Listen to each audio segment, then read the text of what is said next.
اور اپنے کپتان عمران خان کے ساتھ ڈٹ کر کھڑی ہوں۔ 9 مئی کے ڈرامے کا ایک اور جواب عوام 8 ستمبر کے جلسے کو کامیاب بنا کر دے گی۔ عمران خان زندہ باد، پاکستان پائندہ باد۔ ہم اپنے بھائی کو یہ پیغام دینا چاہتے ہیں کہ ہم بھی ڈٹ کر کھڑے ہیں اور آپ بھی ڈٹ کر کھڑے رہو۔ آپ عوام سے درخواست ہے کہ جوگ در جوگ نکل کر 8 ستمبر والے اسلام آباد والے جلسے کو کامیاب بنائیں۔ عمران خان زندہ باد۔ میں خان صاحب کا سچا سپاہی اور ورکر ہوں۔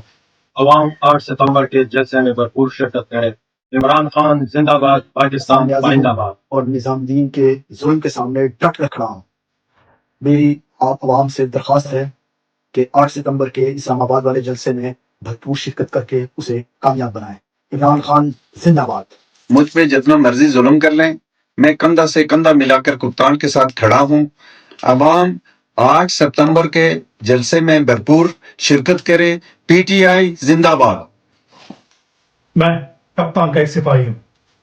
میری آپ تمام پاکستانی سے گزارش ہے کہ 8 ستمبر کو ہونے والے جلسے میں بھرپور شرکت کر کے فارم 47 کی جعلی حکومت اور ان کے سہولت کاروں کو منہ توڑ جواب دیں۔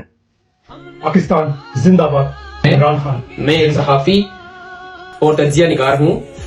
چاہے مجھ پر جتنا مرضی ظلم کر لیں، میں حق اور سچ کی بات کرتا رہوں گا۔ پاکستان زندہ باد۔ میں کپتان اور اس کے نظریے کے ساتھ کھڑا ہوں اور کھڑا رہوں گا۔ عوام 8 ستمبر کے جلسے میں بھرپور شرکت کریں، اسے کامیاب بنائیں۔ عمران خان زندہ باد۔